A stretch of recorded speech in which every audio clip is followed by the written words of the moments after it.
Hello friends, आज के इस वीडियो में हम लोग सीखेंगे लाभ और हानि के सवालों को बनाने के लिए। देखिए, इस वीडियो में हम लोग 3 तरह के सवालों को सीखेंगे और देखिए तीनों जो क्वेश्चन होगा सब अलग अलग होगा।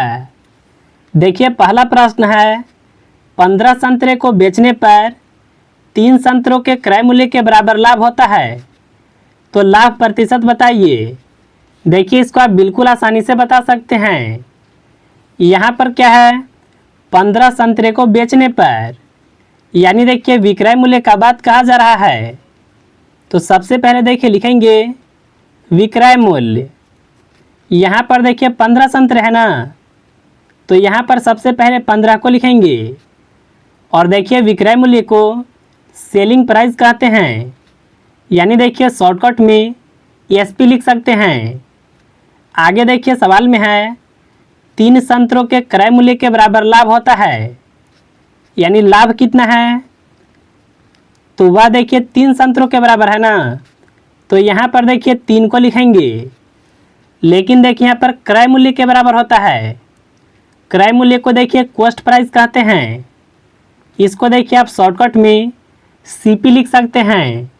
अब देखिए यह सवाल को आगे हल करने के लिए यहाँ पर देखिए आपको लाभ होता है ना, तो आपको देखिए सबसे पहले पता होना चाहिए कि लाभ निकालने का फार्मूला क्या होता है। तो अगर देखिए आप विक्रय मूल्य में से क्रय मूल्य को माइनस कर देते हैं, तो यहाँ पर देखिए निकलता है लाभ। अब देखिए आपको करना क्या है, लाभ कितना हो रहा है, तो वह देखिए 3 वस्तु के क्रय मूल्य के बराबर है। तो यहाँ पर देखिए लिखेंगे 3 CP। इसके बाद देखिए विक्रय मूल्य कितना है, वह देखिए 15 SP। अब देखिए मेन आपको यहाँ पर समझना होता है, आप देखिए 15 संतरे तब बेच सकते हैं जब आपके पास पहले से 15 संतरे होगा। तो यहाँ पर देखिए माइनस में आपको लिखना होगा 15 CP को, यानी पहले से 15 संतरे था और इसको जब आप बेचें तो आपको देखिए 3 संतरे का यहाँ पर लाभ हुआ। तो इस तरह से आपको सबसे पहले लिखना होता है। अब देखिए इसको हल करने के लिए इधर देखिए 15 CP माइनस में है ना, इसको बराबर के इस पर लाएंगे तो यह हो जाएगा प्लस में। पहले से देखिए यहाँ पर है 3 CP और देखिए यहाँ पर प्लस में होगा 15 CP और देखिए बराबर के इस पर बचेगा 15 SP। देखिए यह सवाल में अधिकतर लोग कंफ्यूज होते हैं, लेकिन देखिए आपको बिल्कुल भी कंफ्यूज नहीं होना है। इस तरह से आपको स्टेप बाय स्टेप सवाल को हल करना होगा। देखिए 3 और 15 को जोड़े तो यह होगा 18। यहाँ पर देखिए CP है ना, तो यह हो गया 18 CP और इसके बराबर में देखिए है 15 SP। अब देखिए आपको यहाँ से CP और SP का मान को निकालना होगा। देखिए बराबर के इस पर जो मान है यह होगा CP का और देखिए इस पर वाला यह जो मान है यह होगा SP का। तो आप देखिए यहाँ पर लिख सकते हैं CP बटा SP। CP का मान कितना होगा, यह होगा 15 और SP का मान कितना होगा, यह होगा 18। आप देखिए यहाँ पर संख्या को काट सकते हैं। 3 से 15 कटेगा 5 बार में, 3 से 18 कटेगा 6 बार में, यानी देखिए अब आप इसको ऐसे कह सकते हैं 5 रुपये की वस्तु को 6 रुपये में बेचा गया। आपको देखिए यहाँ पर लाभ का प्रतिशत बताना था ना, तो यहाँ पर देखिए समझिएगा, जब देखिए आप 5 रुपये की वस्तु को 6 रुपये में बेचते हैं तो आपको देखिए 1 रुपये का लाभ होगा। और देखिए लाभ प्रतिशत को निकालने के लिए सबसे पहले देखिए लाभ को लिखना होता है और इसके बटा में क्रय मूल्य को लिखना होता है। क्रय मूल्य कहने का मतलब है कि आपको CP का मान लिखना होगा, जो कि देखिए 5 है। यह देखिए एक भिन्न का रूप का है ना, भिन्न को प्रतिशत में बदलने के लिए 100% से गुना करना होता है। 5 से 100 को काटे, यह कटेगा 20 बार में, यानी लाभ कितना प्रतिशत होगा, तो वह 20% होगा। तो देखिए इस तरह से ऐसे सवालों को बनाते हैं। चलिए अब हम लोग दूसरा सवाल को बनाने के लिए सीख लेते हैं। यहाँ पर देखिए दूसरा सवाल है, 10 संतरे बेचने पर 2 संतरों के विक्रय मूल्य के बराबर लाभ होता है, तो लाभ प्रतिशत बताइए। इस बार देखिए यहाँ पर क्रय मूल्य नहीं है, यहाँ पर है विक्रय मूल्य। तो देखिए इस सवाल को भी आप बिल्कुल आसानी से बना सकते हैं। यहाँ पर देखिए 10 संतरे बेचने पर है ना, यानी सबसे पहले लिखेंगे विक्रय मूल्य। कितने संतरे हैं, तो वह देखिए 10 है, तो यहाँ पर देखिए लिखेंगे 10 SP यानी सेलिंग प्राइस। यहाँ पर देखिए आपको फिर से लाभ होता है 2 संतरों के बराबर, तो यहाँ पर देखिए लिखेंगे लाभ, यहाँ पर लिखेंगे 2, लेकिन देखिए इस बार विक्रय मूल्य के बराबर लाभ होता है, तो यहाँ पर भी देखिए आपको लिखना होगा SP यानी सेलिंग प्राइस। अब देखिए यहाँ पर आप समझिएगा, जब भी देखिए आपको लाभ होता है तो सबसे पहले लिखना है लाभ का फॉर्मूला। लाभ कब होता है, जब देखिए आप विक्रय मूल्य में से क्रय मूल्य को माइनस कर देते हैं तो आपको लाभ होता है। सबसे पहले देखिए लाभ के जगह पर 2 SP को लिखेंगे। इसके बाद देखिए विक्रय मूल्य के जगह पर यहाँ पर लिखेंगे 10 SP को। यहाँ पर भी देखिए आप समझिएगा, आप देखिए 10 संतरे तभी बेच सकते हैं जब आपके पास पहले से 10 संतरे होगा, तो यहाँ पर देखिए माइनस में 10 CP लिखेंगे।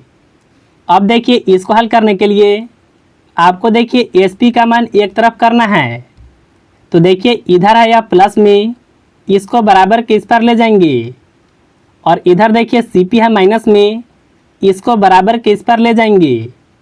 तो देखिए यह जो संख्या है इधर हो जाएगा प्लस में। पहले से देखिए यहाँ पर 10 SP, यह है प्लस में। अगर देखिए यह राशि बराबर के इस पर आएगा तो यह हो जाएगा माइनस में। यहाँ पर देखिए आपको अच्छे से समझना है। अब देखिए यहाँ पर होगा 10 CP बराबर, अगर देखिए आप 10 में से 2 को माइनस करते हैं तो यहाँ पर देखिए बचेगा 8 SP। अब देखिए यहाँ से हम लोग CP और SP का मान को निकालेंगे, तो यहाँ पर लिख लेते हैं CP और इसके बटा में SP। देखिए बराबर के इस पार वाला जो मान होगा यह होगा CP का, और देखिए इस पार वाला जो मान होगा यह होगा SP का। 2 से 8 को काटे, यह कटेगा 4 बार में। 2 से 10 को काटे, यह कटेगा 5 बार में। अब देखिए यहाँ पर आप इस तरह से समझ सकते हैं, 4 रुपये की वस्तु को 5 रुपये में बेचा गया, तो यहाँ पर देखिए 1 रुपये का लाभ होगा। यहाँ पर भी देखिए आपको सवाल में बताना था कि लाभ कितना प्रतिशत का होगा, तो यहाँ पर लाभ 1 रुपये का है ना, सबसे पहले 1 को लिखेंगे, इसके बटा में लिखना होता है क्रय मूल्य। देखिए क्रय मूल्य कितना होगा, यह देखिए 4 होगा। प्रतिशत निकालने के लिए 100% से गुना करना होता है। 4 से 100 को काटे, यह कटेगा 25 बार में, यानी देखिए लाभ कितना प्रतिशत का होगा, तो यह देखिए 25% का होगा। तो देखिए इस तरह से आपको ऐसे सवालों को बनाना है।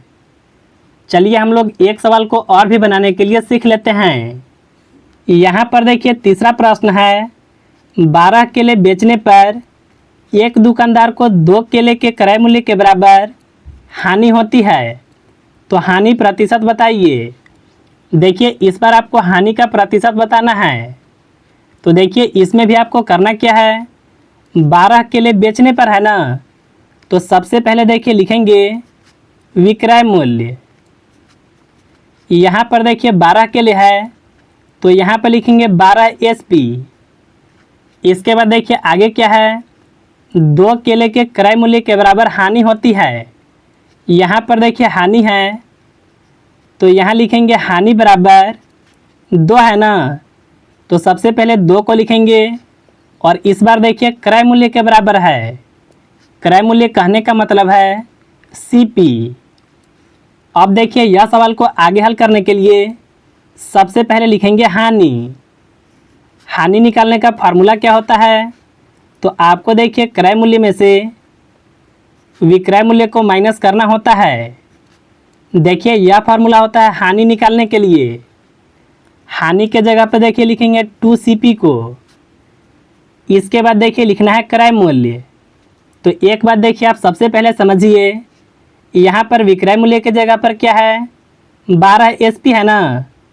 जब देखिए आपके पास पहले से 12 केले होगा तभी आप देखिए 12 केले को बेच सकते हैं। तो क्रय मूल्य के नीचे आपको सबसे पहले 12 CP को लिखना होगा। अब देखिए माइनस में विक्रय मूल्य के जगह पर लिखेंगे 12 SP को। अब देखिए हम लोग यहाँ से भी CP और SP का मान को निकालेंगे। इधर देखिए SP है माइनस में, इसको बराबर के इस पर लाएंगे और इधर में देखिए जो CP है इसको बराबर के इस पर ले जाएंगे।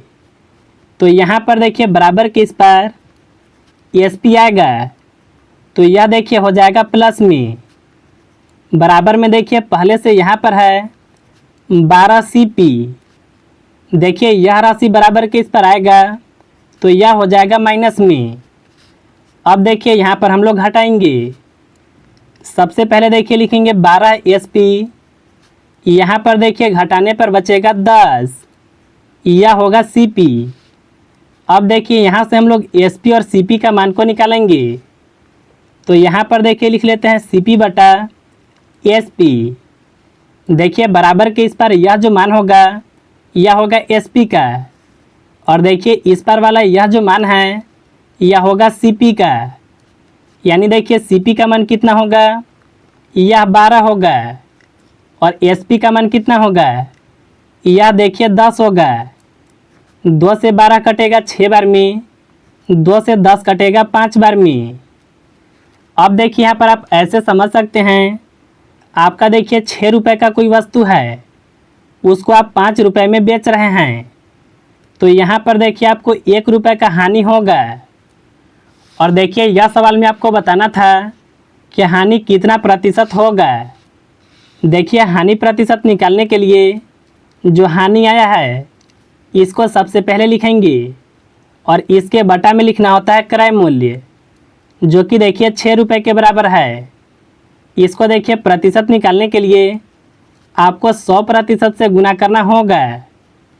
2 से 6 कटेगा 3 बार में, 2 से 100 कटेगा 50 बार में। यानी देखिए यहाँ पर संख्या आ गया 50/3%। आप देखिए इस तरह से भी लिख सकते हैं, या फिर इसको आप मिश्रित भिन्न में भी लिख सकते हैं।